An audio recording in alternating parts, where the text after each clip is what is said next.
events.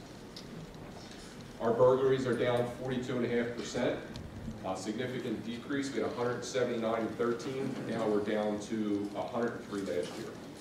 So that's a significant decrease. Drug offenses are also down 36%. So as a result of us being proactive, more traffic safety, more car stops, less people are willing to sell drugs and do drugs in our community. That's what we're finding out during our investigations. Weapons offenses are down 36%. Arrests are up 10%. We went from 1,300 to about 1,525. And still, we're trending at least 60 to 65% of our arrests are from people from outside of our community. They're not residents. Close to 65%. So there are people coming into our community, committing crime, and then leaving. So that is why we're very proactive in our traffic enforcement. And our accidents are going down slightly 4% in that same time frame. We've also increased pedestrian stops. We found out people that late at night walking through our community are coming from bus stops, Cherry Hill, Voorhees, and we're conducting pedestrian stops. And during these occasions, we've arrested people for weapons offenses, warrants from other communities, and warrants from our county. So this is another way of us being proactive and being out in the community so people see us and therefore give that omnipresence that people do not want to come to our community to commit crime. So it's a good tool. Some significant events and accomplishments. As you well know, we had our first reaccreditation through CALEA.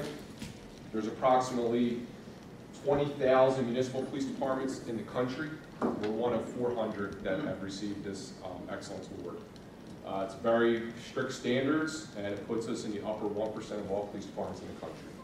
There's only 13 in the state of New Jersey, and actually 3 or 4 police departments are dropping out of the program because it takes so much time to maintain the standards. So it's a lot of work, but the results to the police department community are well worth it.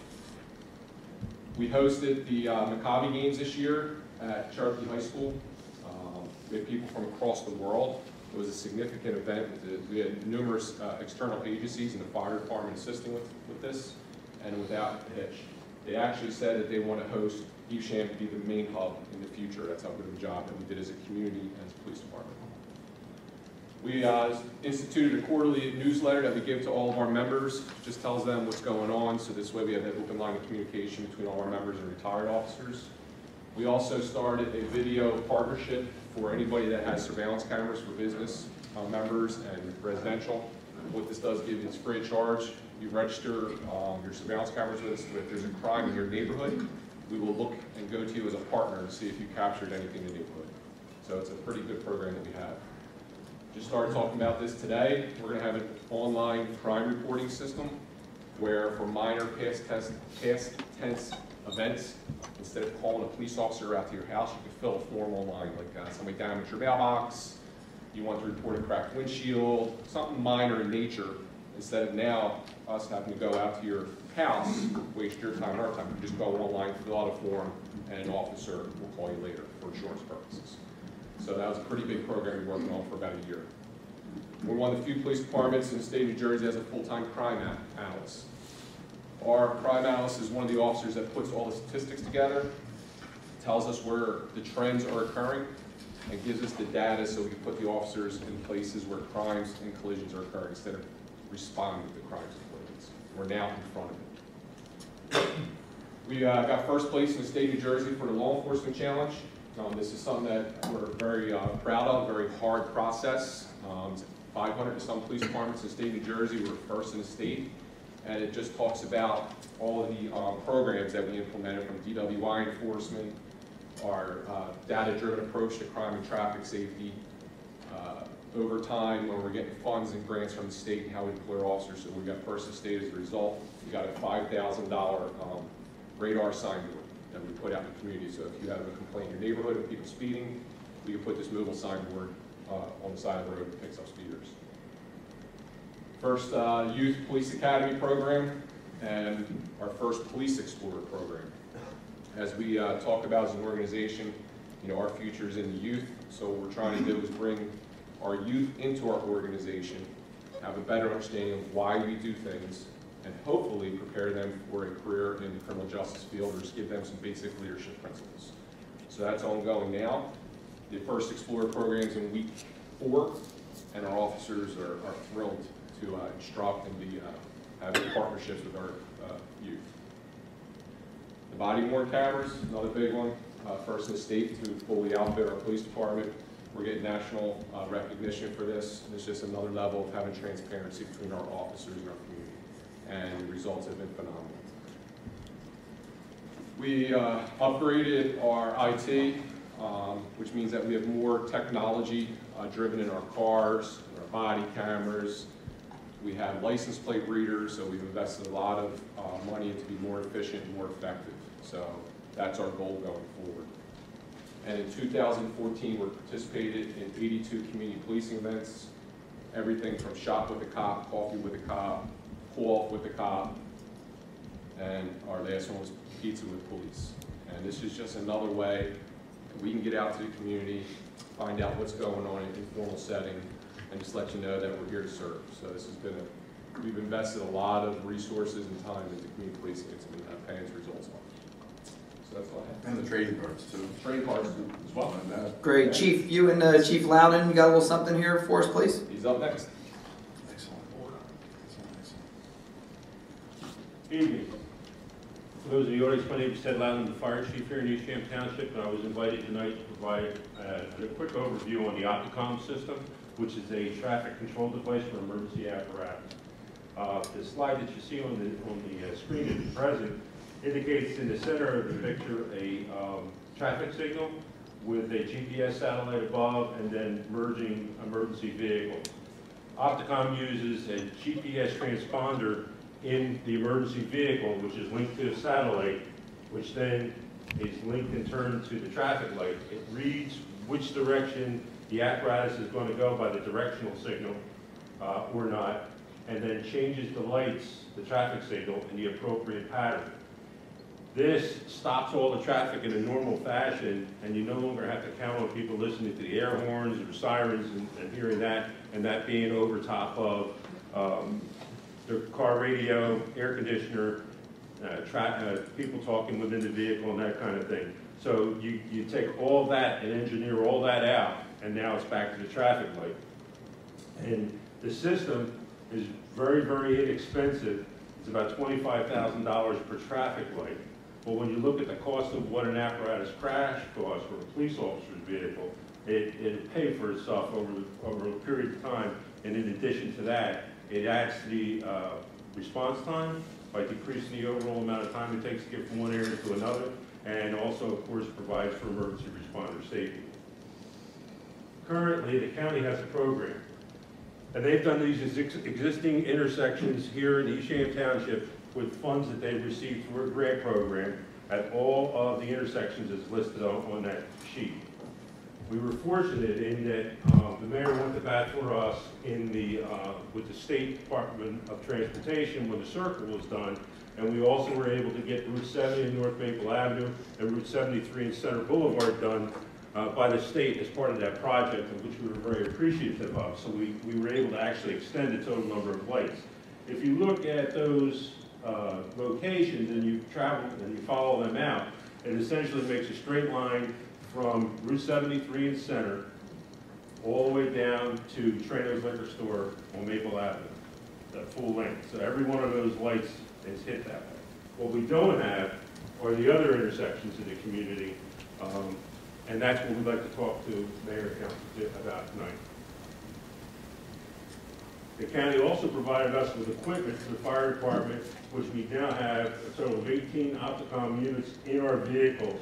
5 in our ambulances. Every ambulance has the capability, both of our aerial units do, and all of our engines do as well.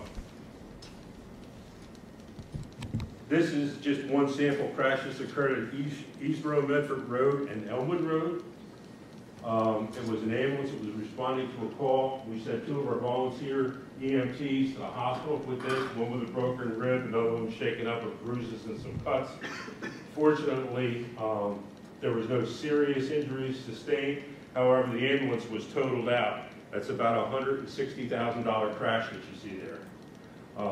We've also had Route 70 and Maple Avenue. We had our heavy rescue unit involved in a crash with a civilian motor vehicle, and we've had our engine involved at 70 and Locust also with another crash at that intersection. I think the police department as well had some issues.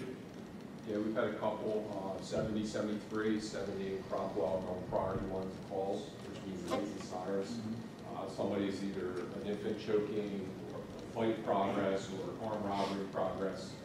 And we'll come up to an intersection, lights and sirens, and we're slowing down, and then we're going, and people are still coming across the green lights. So this would let us have the ability to go from point A to point B without putting anybody else's life in danger. Can I ask a quick question, Your Honor? Yes, sir. In terms of the mechanics and how it works, so let's just say Main and Maple for right now,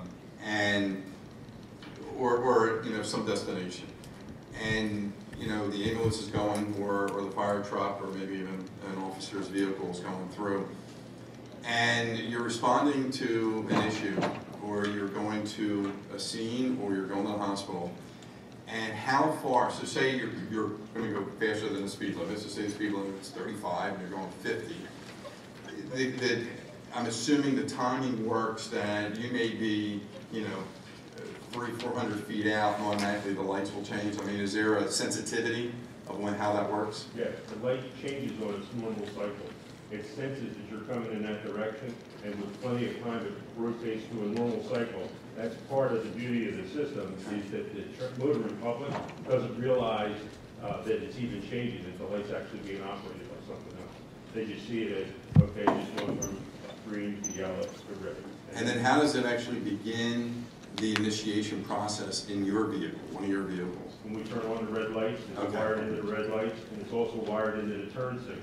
Okay. Which is why that's a good question, because it certainly allows me now to say that when you come up to any traffic signal that has an arrow light, a green arrow, if you have your left-hand turn signal for a left arrow, it will show that left arrow and stop everything else, so that we can easily move around through that traffic and negotiate the road.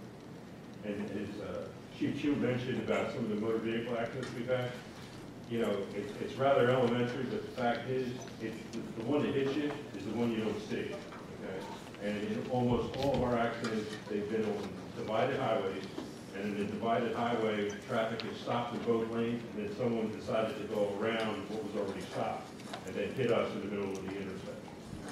And we have procedures in place where we come to full stops, and then stop again in the center of the divided highway, and then with regards to speed, it's almost impossible to get up to some of those speeds that you mentioned in town, especially with a 20-ton truck. And secondly, it just doesn't make any sense to get to that speed, it's just not safe.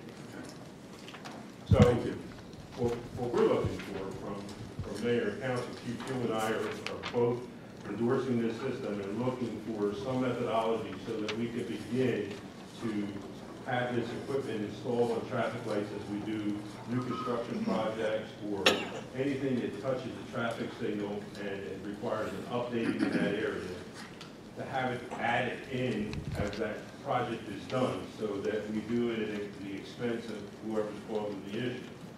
In addition to providing for emergency responder safety, faster response time, it also decreases traffic congestion by allowing the traffic to get back to normal within 25% quicker times than normal.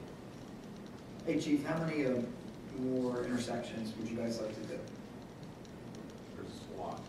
There's about 12 to 13 more that, 12 to 13 more. When you look at Each intersection costs approximately 25 G's. Is there any money federally that you guys from law enforcement, that anybody's given out for this project? My suggestion would be to check with the county to find out where those funds came from, and then kind of follow that thread. Okay. Have you guys given any thought out of your budgets to take a look? If you have any room in your budgets to be partners in this and With the anything like numbers that this? we're talking, it's pretty tough. They dropped it into our lap for free, and so now we're kind of like hooked on it. I'm sure we can find some dollars to do some, take it on 25 of them or something, not without. Well, that's fine, we just did 12, right? Look, But 12 intersections? they're the ones that do not have this service. About 12 intersections. About 300 grand. Right. Doing that kind of a number would be tough. And plus the transponders in the cars, each car would have to be operated with GPS units. So 25,000 is for the Like, intersection, and each vehicle We don't have any transponders in any of the police departments, only in the fire. For some reason, that grant came to us and knocked on our door. It wasn't something that we actually went to chase after. They knocked on our door about it, and their biggest issue was to try to get that entire corridor to the hospital. So in that corridor right now, since we have no transponders, fire and EMS are the only ones who can get lights to change. Right. And how much is each transponder? About $3,000. But that cost used to be closer to $7,500. Oh. By this time next year, it might be $700. Oh, okay.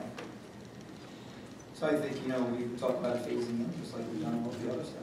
I'm talking about phasing the process. I mean, we have budget time now, so it's a good time to start talking. What we did is we threw them in with the bond issues on the apparatus, and inspected all the lights and stuff. Right. Inspected, Now, do we know if the county has said they aren't going to do this anymore? Did they? Yes, they continue on with the program, Oh. but they have other communities that they're working on as well. I think they got our hospital, then perhaps they're going to seek doing something up the road. Do we, of all those intersections, do you have them prioritized? If you had to phase them in, which ones would be the most important and then the least important? We talked between ourselves. Okay. The state highway would be the best. I mean, we would have to get into some of the data and crunch some of the numbers to find which ones that we go, which intersections we use the most, police and fire. But I would tell you that the divided highways are the worst for us. No doubt. Chief, at any given time, how many cars you have on the road? 10? The most, 10, 13 at the most. So we don't need to buy 60 transponders, we might need to buy We 8 have to 10. 30 patrol cars outfitted for patrol, so the max we would use 30. Because of shifts, we have traffic working different shifts, then we have patrol, and we have another shift coming on. Are they portable? Can you move from car Yeah, to they're car? mounted into the car, tied into the lights, so once your lights hit, they're hardwired in. Ted, are any of the roads, any of the lights on 70 and 73 done, other than the intersections that you just mentioned? 70 and Maple is. 70, how about Greenfield, 73? That's it. Lincoln? No, How about, so we need to get a hold of the state too. just not to cut you short, but just 70 Maple. No others are done on state highway.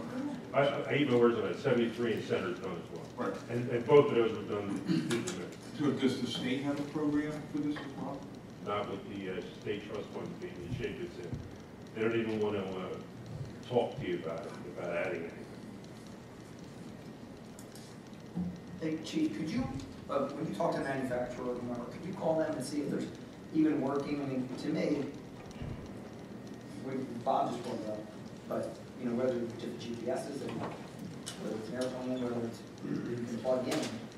I mean, to me, it would seem simple. You have them out, you should be able to remove and put in, remove, just like whether it's the transponders or the GPS, That might be so, but it's doubtful because yeah, before in a Chevy, the wiring is going to be different. Remember, a lot of it links up with the turn signals, and I believe with the transmission and the vehicle identifier, so that it ends up having its own license for that unit, much like the cell phone does. So you can link it right back to that unit was operated by that patrolman in that car on that day at that license, and that's used for liability. Good idea, but. Yeah. Are they the only game in town? Is there only one manufacturer of these units? No, there are other manufacturers, but of course you need the compatibility issues. Okay. Right now, we have 13 Opticom systems in there. There are some others, but none of them are as good. It's like the difference. So you can't, so if we're married to a Verizon, we're married to Verizon, you can't go to. Nothing wrong with that, of course. I'm retired. So we're not married to them as long as the technology is long as they. That's, to me, it would be a bid, it would be smart that we just put this thing out to bid, at least get bids in. Tell them, we can go to RFP on something like that. Let's get bids in and see who's compatible and who's not. So maybe somebody's willing to give us 20 for 2,000 each or 1,500 each. And I suspect over time, in terms of our patrol vehicles, it's going to be part of a standard design package as the technology evolves. That's the goal. So our big thing is All right, why don't you guys get together, put an RFP together if you would, and just get a list of intersections. And then maybe, like I said, phasing, let's say you have 12. Maybe we find a way we can do 4 a year for the next 3 years or something like that. You know? So why don't you get us a list of your top 12? Top 12, top 10. And we got budget time coming up, so this is the perfect time to do it. Thank you. Chief and Chief, Mayor, Mr. McCall? Chief and Chief, do these units become, Chief Square? Is that, do these units become expendable or throwaways once that vehicle gets taken out of service, or can you remove it and put it into another vehicle? And that would be done by the supplier, would also provide the installation and maintenance? The people who wire up the vehicles now, like either Searchy or whoever you're using to do your wiring up, fit up, they can wire it right in at the same time. They're very familiar with the devices because they're being used all over the state. It's a rapidly growing technology being used in emergency services. I say that because, like one of our televisions, a state-of-the-art Sony 7 years ago is a throwaway. Imagine that. So I would hope that these units would be able to be taken out of a vehicle that perhaps goes out of service, and then maybe you could plug it into another. Thank you. Thanks, guys. Mayor? Yes? May I just say something? Yep. Just want to note that, Chief Loudon, he heads up the fire department, reports directly to the commissioners. Technically, not a department head. Yep. But, it's a very unique relationship we have here where that division is seamless.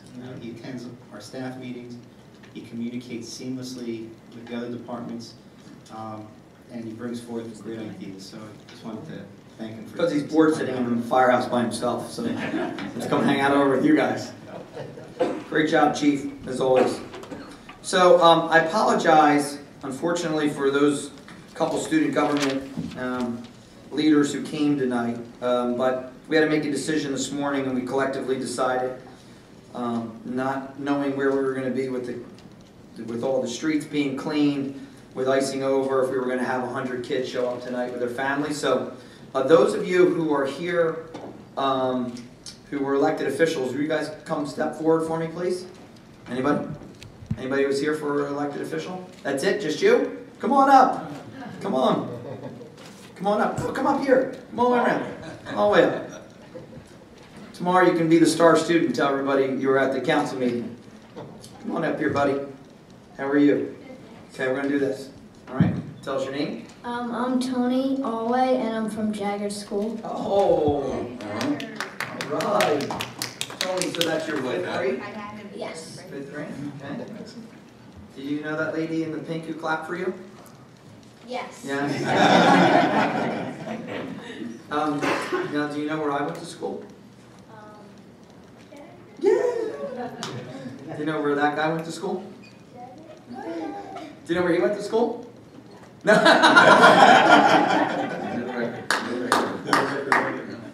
So, Tony, you live in Brush Hollow? Yes. Okay, what street do you live on? Kevin Way. Cool, cool. I grew up on Arundel, and he's an Elmgate guy, and Councilman D still lives on Eustis Terrace, so we're all close to you there. So, I apologize, we didn't get out to everybody, but, so we're gonna, how about, why don't you pull up a chair? Pull up a chair and hang out with us tonight for a little bit, okay, Tony? Okay? We'll make you the honorary 2nd deputy mayor in charge tonight, okay? Well, I don't have an attorney here tonight, so we could probably do a lot of things that there's no way an attorney will not let us do if he was here. All right, Tony, you want to give him that microphone there? So then, there we go. All right. All right, Tony. Raise your right hand, Tony. I swear to tell the whole truth, nothing but the truth, so help me God. Yes. All right, there we go. All right. Al Lutner, I see Al around. Al, why don't you step up for a sec, Al? Why don't talk for a minute or two about your Relay for Life there, buddy. I know we're going to do a proclamation and all, but yeah. Thank you, Mr. Mayor. You're welcome. My name is Al Lutner. I'm in the committee for the American Cancer Society Relay for Life of Martin. We're a fundraiser that takes place at Cherokee High School every year. We walk the track This year we're walking for 12 hours. People form teams of up to 15 people. Each team is expected to have one person walking on the track at all times. This is our 7th year. So far, we've raised over $500,000, and we feel pretty good about that. A couple years, we've raised over $100,000. I don't have brochures tonight, but I think we'll maybe circle around to this in a couple weeks. We'll have brochures, and we'll have the website address, which is just relayforlife.org/MarltonNJ. MarltonNJ. You can go on the website and join a team. You can form a team. You can make a donation. There's lots of things that you can do right on the website. Everybody has their own story about cancer. It's not too many. Not too many people I know who don't have some kind of a situation with a family or a friend who's been stricken by cancer. Generally, we have between 500 and 650 people that participate in this event each year. But we'd love to have more. Hopefully, in a great community like Evesham, we could raise, I'd like to raise $200,000 a year if we can get some more people out. So if you'd like to get some more information, you can go to relayforlife.org/MarltonNJ, or I'll be here for the rest of the evening. Thank you, Mr. Mayor. Thank you there, Mr. Al.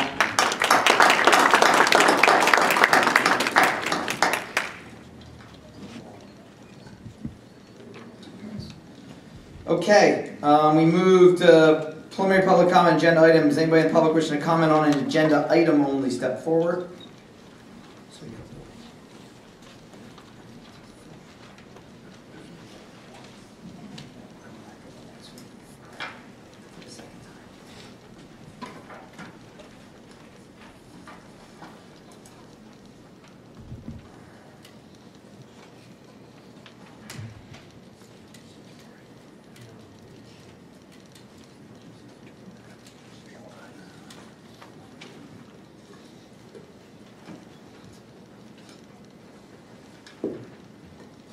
Hello?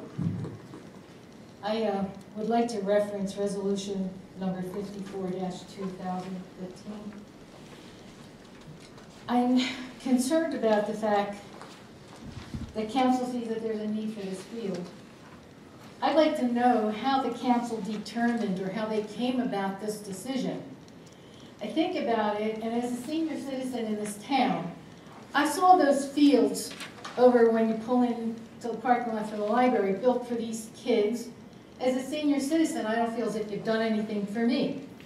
Secondly, you're going to need another field for the kids. What are you doing for the senior citizens in this town? They pay taxes also. Maybe they don't have any kids right now going to school, they did, but they do pay taxes also. What are they getting in return? And it bothers me that as a senior citizen, I feel left out in this town. The other thing is, I go to the library and I buy books at the book sale that's open there off to the right of the desk. On many days, I have been rained on, dropped down with water on my head. I don't know what's in that water that's falling on my head from the ceiling or the lights. Has it been addressed? Are you fixing it? What are you going to spend this money for in a field when the building might be falling down, or there's all kinds of things in that ceiling? Mold? Are you looking into it? Has it been reported? Yes. Have you done anything about it? And so I stand here saying to you, yeah, build another field. How about fixing this building? How about taking care of the senior citizens? Thank you.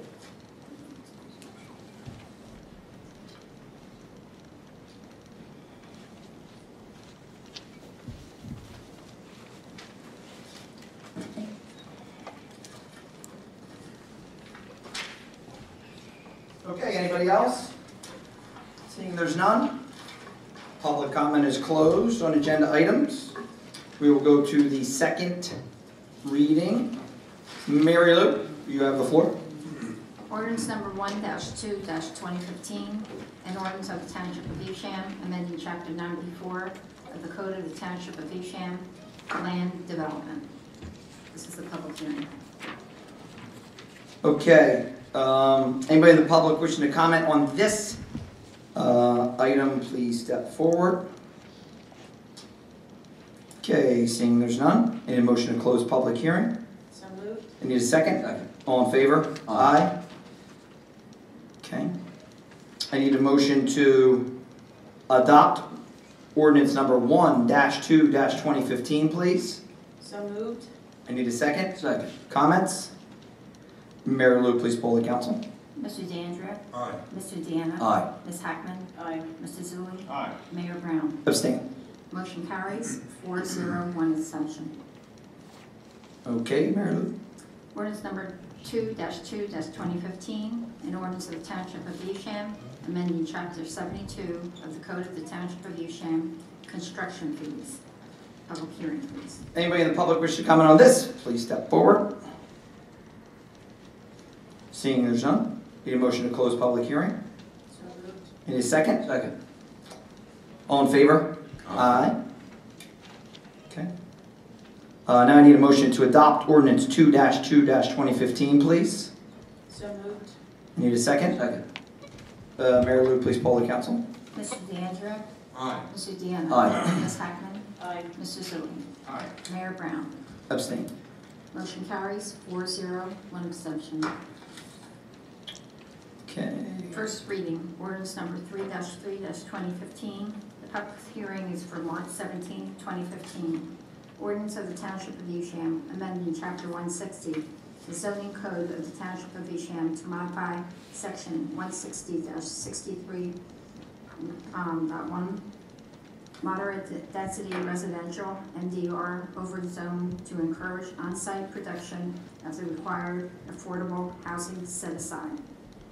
Tom, you want to, which part of the township is this? You want to just clarify that? Sure, Mayor, this is, the MDR zone? Yeah. Nancy, would you? It's a zone on, between North Elmwood and Sharp Road, north of East Borough Medford Road. Okay. And the Township line. Great, thanks. Okay, first reading. All right, I need a motion to introduce ordinance 3-3-2015, please. So moved. I need a second. Second. Comments? Mary Lou, please poll the council. Mr. DeAndrea. Aye. Mr. Deanna. Aye. Ms. Hackman. Aye. Mr. Zulli. Aye. Mayor Brown. Aye. Motion carries 5-0. Okay, Ordinance number 4-3-2015, public hearing for March 17, 2015. An ordinance of the Township of Evesham, amending Chapter 72 of the Code Township of Evesham entitled Fees, Recreation. okay. I need a motion to introduce ordinance 4-3-2015, please. So moved. I need a second. Second. Mary Lou, please poll the council. Mr. DeAndrea. Aye. Mr. Deanna. Aye. Ms. Hackman. Aye. Mr. Zulli. Aye. Mayor Brown. Aye. Motion carries 5-0. Ordinance number 5-3-2015, public hearing for March 17, 2015. An ordinance establishing a zoning classification for certain property recently accepted for annexation by the Township of Evesham and declaring same to be an area in need of redevelopment. Okay, I need a motion to introduce ordinance 5-3-2015, please. So moved. I need a second. Second. Tom, this is the Medford piece Yes. down there, ours, so? Yes, so right now it has no zoning. Okay. All right. Motion and a second. Mary Lou, please poll the council. Mr. DeAndrea. Aye. Mr. Deanna. Aye. Ms. Hackman. Aye. Mr. Zulli. Aye. Mayor Brown. Aye. Motion carries 5-0. Okay, I need a motion to adopt resolution 54-2015, please. So moved. I need a second. Second. Mary Lou, please poll the council. Mr. DeAndrea. Aye. Mr. Deanna. Aye. Ms. Hackman. Aye. Mr. Zulli. Aye. Mayor Brown. Aye. Motion carries 5-0. Okay.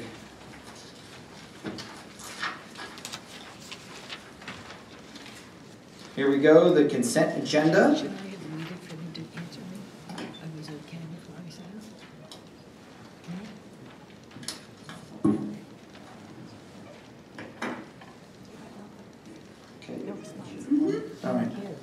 All right, I'll entertain a motion for approval of the consent agenda. I move for approval of the consent agenda, including the list of motions. Okay. Need a second? Second. All right, go through it. Is there any separations?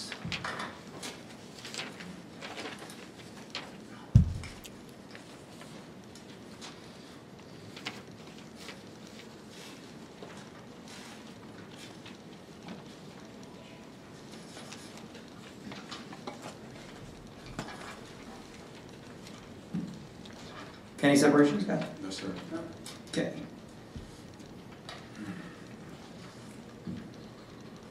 All right, we have a motion and a second, Mary Lou? Yes. All right, please poll the council. Mr. DeAndrea? Aye. Mr. Deanna? Aye. Ms. Hackman? Aye. Mr. Zulli? Aye. Mayor Brown? Abstain. Motion carries 4-0, 1 abstention. Okay. Abstentions are done.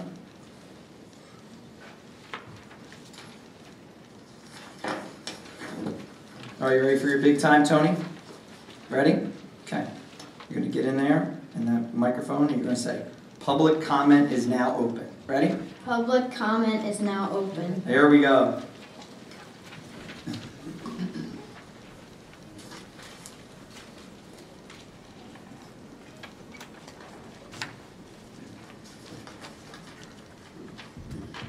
Please state your name.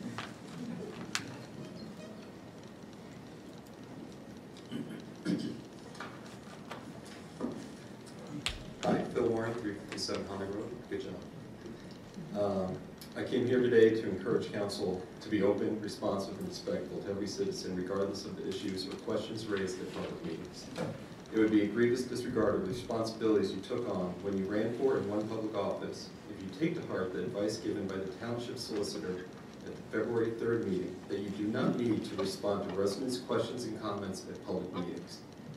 If you more or less adopt a policy of refusing or picking and choosing what you're comfortable responding to at public meetings, then each council member will be responsible for setting a dangerous and cowardly precedent that will excuse current and future elected officials from conducting public meetings in an open and honest manner, while also discouraging residents from engaging with our local government, inevitably raising the already high levels of political apathy and cynicism in our town. Each and every member of council takes on the responsibility and burden of being responsive and respectful to every resident, regardless of the topic or issue being discussed. If any member of the council is unable to fulfill these basic duties that they have voluntarily taken on when they ran for and won elected office, then you should apologize for what really amounts to an inexcusable inability to properly conduct yourselves as elected officials, and seriously consider resignation if you cannot engage in an open, honest, and respectful manner with every resident.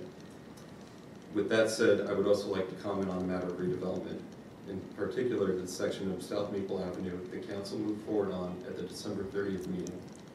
While the council, notably lacking the mayor's attendance at that meeting, did have a planner explain the aesthetic and technical changes that were then voted on, there really has not been any more than vague comments by council on your vision for this and other redevelopment sites.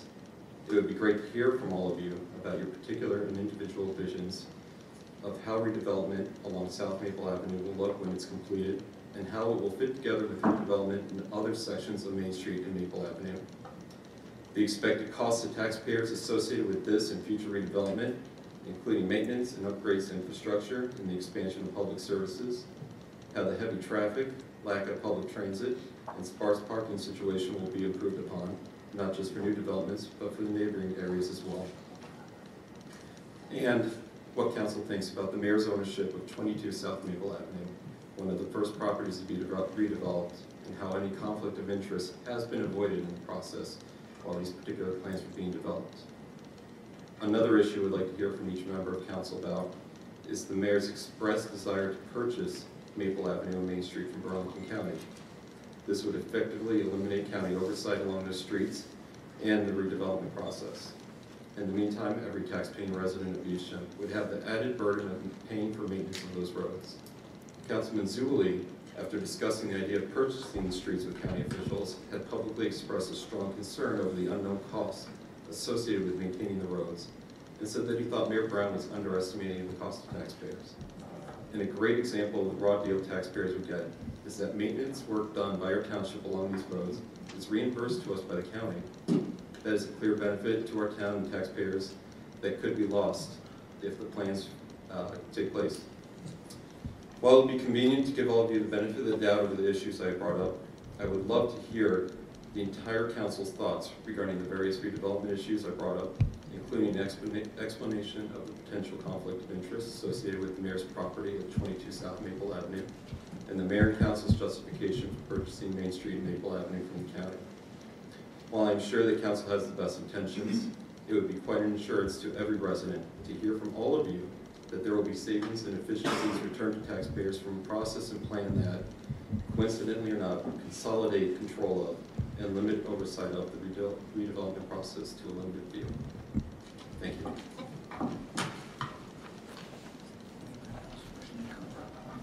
Anybody else wishing to comment?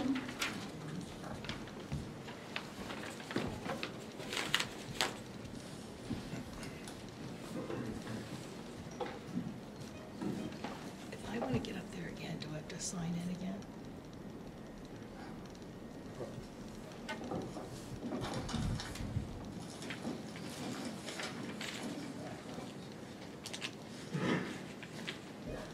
Good evening, Council. My name is Sharon Pertnoy-Schmidt. I live at 305 Galloping Court. I wasn't planning on speaking tonight, but I want to say, you know, people don't want to come out to council meetings. I want to be home with my family tonight, but felt it important after reading the stories that I read in the paper, not addressing, you know, comments from our citizens. You guys are elected officials. I'm asking you, you have your own opinions, and you need to speak up, and I do appreciate, you know, I did see that Councilman Deanna spoke up, and Councilman DeAndre at the last meeting. When the senior citizen spoke up today, she did ask a question. Not one person up here responded, nothing. She deserves an answer. I mean, we all do, that's what we come out for. You guys are elected. I don't care who elected you. You're elected by the residents of this town. We are taxpayers. We are asking you to please respond to our questions. This is what we come to meetings for, to find out. If you don't go to the website and click on these things, you don't know what we're even talking about here, okay? You guys have an obligation to us, and I'm asking you to please speak up. You don't have to answer, that's true, but do what you feel is right and answer the questions that we're asking answers of. And don't sit here silent and go home to your families because you've ended the meeting early. Thank you. Anybody else wishing to comment?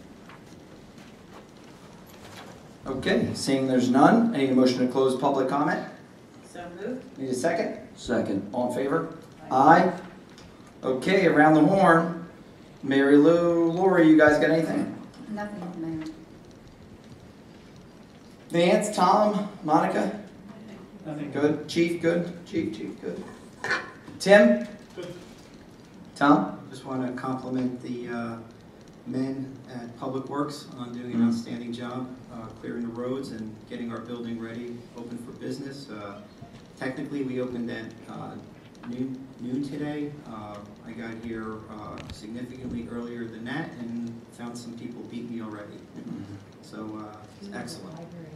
And just a reminder that we haven't had a chance to conclude our executive session. Yep. Go back in there in a second. Councilman, anything? No. Kenny D? Yes, sir. Okay. Two things. Number one, and I will ask that question about the library because I got drenched on as well. So, Tom, and, you know, only because I've been in the library numerous times to get books as well, is there an issue that... It's been going, it's ongoing. No, I understand that. Tom, is that something that we can do? I know the library's at separate tax and all that sort of thing, and they rent from us, Right. but it's impacted me, and I brought it up to Bill prior to retiring. Right. There is a lot of, there's some condensation issues with our pipes that leak through and other issues here and there that happen. But that will be addressed through the capital budget process. Ours or somebody else's? Well, ours, because it's our building. Okay. Even as part of the... Because the back side is all tarped. You know, they had plastic sheets on some of the racks. I understand. So, I mean, this is a lot bigger than the same thing. And you know, if Bill can investigate it, I mean, if you can take a look at it, because it does need to be addressed. The question I would have then is why is it there and not anywhere else in the building? All right. Well, let me investigate and we'll report at our next meeting. Okay. Not sooner. Second thing that I do want to pass along is I've been involved in the Marlin soccer program for over 10 years, and I've been the commissioner, fortunately the commissioner leading the program over the last 7, 8 years. And I've been very fortunate to be involved in that. We're one of the largest soccer programs in the state of New Jersey, with over 2,500 kids in our program, 2,000 in our in-town, and 500 in our travel. We've done a lot of good stuff over the years, but it was based on an individual that brought me into the program, and his name is Ed Medora. Ed was a long-time resident.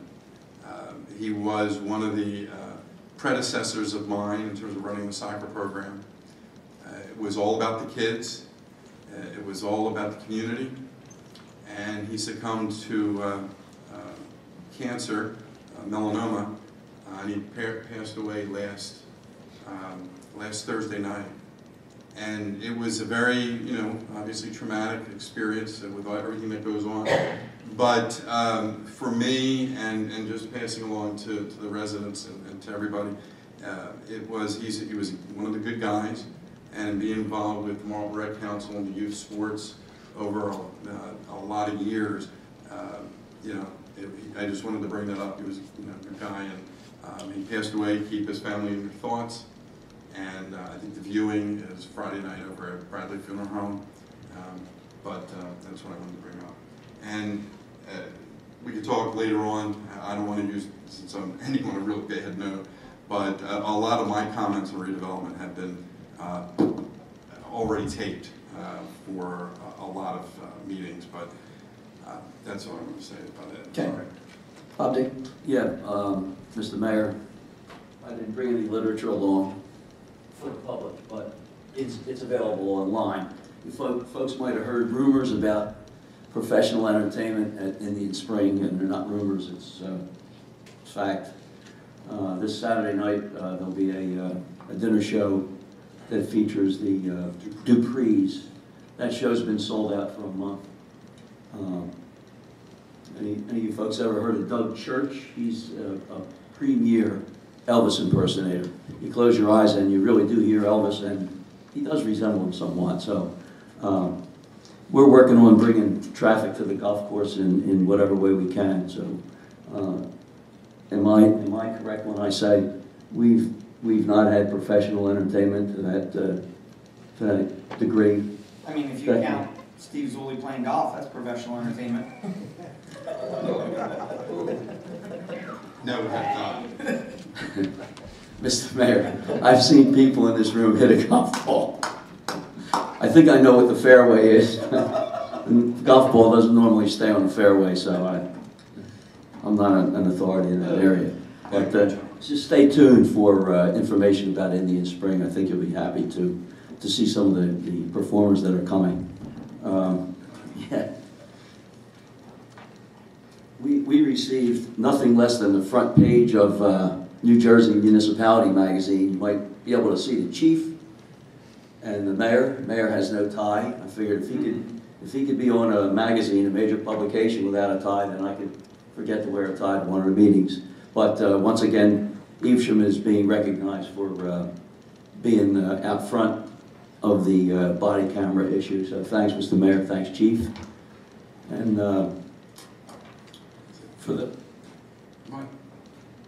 for those of you who think we don't pay attention, I heard Mr. Warren's comments. I took notes as quickly as I could, and I could assure Mr. Warren that the technical items, the specific items that he mentioned, are reviewed by professionals of the highest standard. And while we may determine or request these professionals to research these items, these issues. We don't make a decision in a vacuum, and we're guided by professionals that are highly accomplished, highly regarded, highly respected. And you've also heard me say that if you have a question that hadn't been answered, I stick around after the meetings. Mr. Mayor, I hope I'm not doing something indiscreet or against the law, but sometimes folks don't wish to speak in public. They're embarrassed to approach the dais, and I could just as well answer their questions. Lord knows they have no compunction about stopping me and my wife at ShopRite or after church, so that's when I answer most of my questions, and there are folks in the room that know that. And as far as Mrs. Schmidt, to the way the meetings are conducted and the openness or lack thereof, the procedure, the process, the format is being addressed by an attorney. So we have tasked the attorney with coming up with a format that will satisfy most people, and he's in that process. And I would not argue points of law with a practicing attorney. So I just want to assure you that your comments are heard. You may not get the answer that you want in the time that you would like, but don't ever leave this room and think that we don't hear the questions that you ask. Thank you. Thanks, Mr. Mayor. Stole my thunder there, Kenny, but I know that go way back to 2006, when, if you remember correctly, when there was no fields being built around here. There was Stonewall. And many nights you went home and you were on council and you couldn't get anything accomplished as far as us building fields for our kids. Couldn't get anything accomplished. You were in the minority. Couldn't count to 3 or really need to count to 4. One of the main drivers to running for office in 2007 was Ed Medora. If you remember correctly, how hard Ed pushed to get our kids out on fields in 2003. It was a little big when they asked for 20 fields down there at Our Haven, but we understood where Ed was coming from. And now we have a soccer program that has so many kids. More importantly, has so many wonderful young men and women who've come out of that program and become great young men and women. Because of people like Ed, who have never feared what the public thought about him. He never feared what they said about him. He always did what he thought was the right thing for the town and the kids, which is obviously what we've done up here in building these great fields for these kids and in building this next round of fields for these kids. We got an invite from Ed in 2007, if you remember, after what would have been the Easter of 2008. Ed said, bring your daughter, the time Ryan was 2, over to his house. He says, I got an Easter egg hunt. I said, you do what? So me and Trish and our 2-year-old in tow went over and saw him and Patty Laverghetta and Lynn Wickstead and the whole crew of Country Farms. And they gathered every Saturday before Easter, usually the week before the Saturday. And then they had a giant Easter egg hunt that encompassed 4 backyards. And there was Ed in all his glory, being the master Easter. You couldn't go until Ed said, on your mark, get set, go. And you just saw the joy in the hour, his hour, that he got to have the Easter egg hunt with the kids, and how important the kids were. Then I also saw the joy in Ed's face when we got the turf field done at Cherokee. And the joy in Ed's face when we got the turf field done at Memorial. And here's a guy who worked so hard and so diligently and tried year after year to get fields for kids. And unfortunately, he's not going to be here to see M2 be built when we continue to grow this wonderful program that we have in town. But I know he'll be very, very proud of what we're doing. So I'm so happy that I had a great friendship with Ed, and great to call him a friend. He had a brain tumor and metastasized into his brain just like my father's did. So I know the trials and tribulations of his family and what they went through. But We will be there on Friday night, and we'll be there for supporting of his family. But I appreciate you saying it earlier, Ken. I think council at some point here, moving forward, will talk about how a way we can honor Ed and moving forward. We're actually looking, since this is the 40th anniversary of Marlin Soccer, on all my uniforms this year, we're going to have a 40th anniversary. I'm also going to do like an EM. Oh, great. In the door. I'm going to do it that way, and we'll establish a scholarship in his name as well for the kids at That's great. school. So. And in closing, council, because unfortunately these proclamations have been snowed out pretty much 3 straight months, December, January, now February. We have a council meeting that's on for 4 o'clock next Tuesday. I would like to pop that council meeting to 6:30 and just do the proclamations. Tom, I don't want any business on that night unless it's an emergency, but I prefer that is just our proclamation night. All right? So council, I'll need at least 2 of you. I will be here. I'll need at least 2 of you if possible. And Mary Lou, so council, are you okay? Is anybody going to be around next Tuesday night? Is anybody going to be away? I have a soccer meeting. Okay. Not until 8:30. All right. Are you going to be in town? Yeah. You guys be in town? Okay. So if it's all right, council. So Mary Lou, if you and Lori could move forward 6:30 next Tuesday night, and whatever proper notifications we need to give publicly would be great. And hopefully it doesn't snow next week. Because I don't want to go all the way out till the 17th. And next thing you know, these kids are all involved in the next night meeting's not till the 17th, and they're involved in baseball. You're playing baseball, right, Tony? Right? Okay. So now tomorrow you can go home, Tony. I mean, tomorrow you go to school. Tell everybody you were the deputy mayor for the night. All right, did a great job, and we thank you for doing it. All right, did you enjoy yourself? Yeah. Cool. Now look at that smile. Come on. All right. So Tom, I just need a motion to go back in executive, correct? Yes, sir. And you do, and Mayor, before you do, I just been sitting here contemplating this, and I just want to make it clear to the public that's here. Although the public is absolutely free and welcome to come here and lodge complaints about maintenance issues, I do want to stress that the overwhelming majority of residents have no gumption about storming into my office to tell me about them during the week. So, you know, I may not have the answer there and then, but by all means, please don't feel that my office or my staff is inaccessible to standard routine maintenance issues. Okay, I need a motion to go into executive. So moved. I need a second. All in favor? Aye. All right, let's just get it done. Be back out in 15 minutes. Listen,